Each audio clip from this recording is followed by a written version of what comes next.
Alors attaquons aujourd'hui enfin vraiment les 7 péchés capitaux, les 7 pensées malignes qui produisent tous les autres péchés. Et on commence par la gourmandise, qui apparemment est insignifiant, mais vous allez le voir tout de suite, eh bien, a des conséquences qui sont importantes. Alors la gourmandise, c'est évident, hein, c'est la recherche du plaisir dans le manger. C'est manger en vue du plaisir. Parce que manger avec plaisir, ça c'est pas mauvais, hein, c'est même inévitable. Quand la chose est bonne, il y a un plaisir. Mais manger en vue du plaisir, ça c'est mauvais. Donc c'est une intempérance de la bouche et du ventre. Soit dans un désordre de la quantité, on veut beaucoup de choses, on mange trop de choses, c'est donc un désordre dans le ventre. Soit ça va être dans la qualité de la nourriture, il y a un désordre, et c'est donc le péché de la bouche. Bref, c'est un mauvais usage de la nourriture. Car il y a un bon usage de la créature. Le problème ne vient pas de la nourriture, qui est bonne, puisque l'Écriture nous le dit bien, tout ce que Dieu a créé est bon. Et aucun aliment n'est à proscrire si on le prend avec action de grâce, c'est-à-dire si on le prend vertueusement. Donc c'est bien le problème de l'usage, donc c'est un problème de l'homme, donc de la philotie, on revient à cela.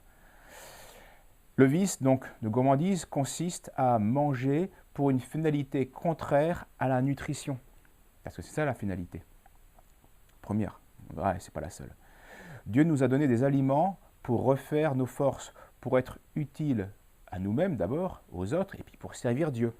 Donc manger par volupté, c'est un détournement idolâtrique des dons de Dieu. Dieu nous a donné ces choses-là pour telle fin, et nous, on détourne cela. Saint Paul parle à ce propos-là, leur fin, dit-il, à ceux qui marchent en ennemi de la croix, donc ceux qui marchent contrairement aux volontés de Dieu, eh bien c'est la perdition, eux qui font leur Dieu de leur ventre, et mettent leur gloire dans ce qui fait leur honte, n'ayant goût que pour les choses de la terre. Un détournement.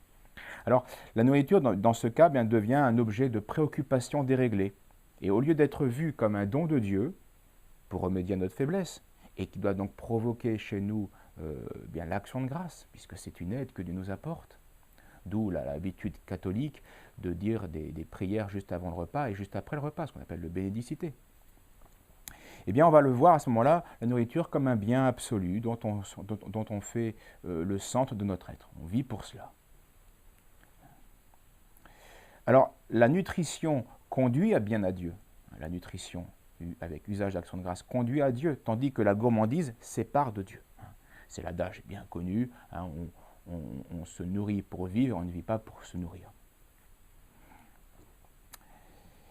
C'est contre cette perversion de finalité bien que saint Paul nous met en garde en disant « Soit que vous mangiez, soit que vous buviez, faites tout pour la gloire de Dieu. » Il ne s'agit pas de nier cette nécessité-là, mais il faut le faire pour la gloire de Dieu. Car les aliments, et c'est là qu'on voit la deuxième finalité, c'est pas seulement de nous nourrir et de nous rendre nos forces. Là, il y a une deuxième finalité plus profonde, c'est bien elle est spirituelle cette finalité, elle est au-dessus de la finalité purement matérielle et corporelle et du plaisir qui l'accompagne. Parce qu'une nourriture prise avec action de grâce, eh bien, va être une nourriture qui va vraiment apporter parfaitement la vie à notre âme, qui consiste dans notre union à Dieu. Donc c'est bien se nourrir avec action de grâce qui est parfaitement la nutrition, corps et âme. D'où cette réponse du Christ au tentateur, au désert, l'homme ne vit pas seulement de pain, mais aussi de toute parole qui sort de la bouche de Dieu. Donc remplir son ventre, mais vider son âme, c'est une folie. Souvenez-vous, tous les péchés ont un aspect fou, un aspect déraisonnable. Et parfois, au contraire, il est nécessaire de vider son ventre pour pouvoir remplir son âme, pour libérer en tout cas son âme d'un certain esclavage.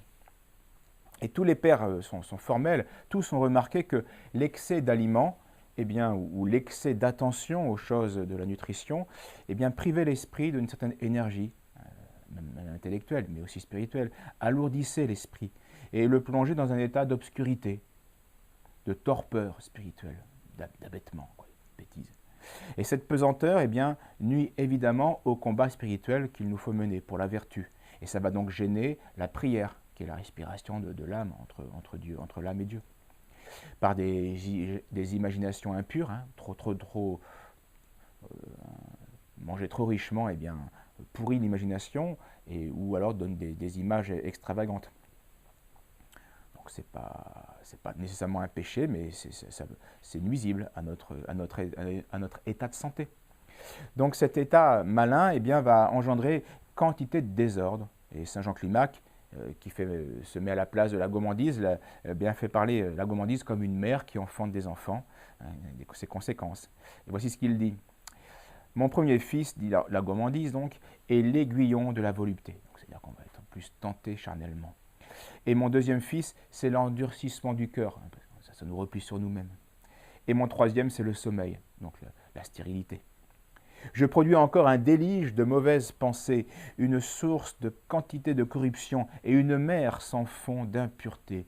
Mes filles sont paresse, discours vains, liberté présomptueuse de parole, raillerie, bouffonnerie, esprit de contradiction, dureté, indocilité, insensibilité de cœur et captivité de l'esprit, vanité, folle confiance en soi, amour du monde et trouble de pensée et même désespoir. Oui, puisque à un moment donné, on se rend compte que la vie est quand même vaine quand elle tourne autour de son assiette. Et donc ça n'aide pas à l'épanouissement.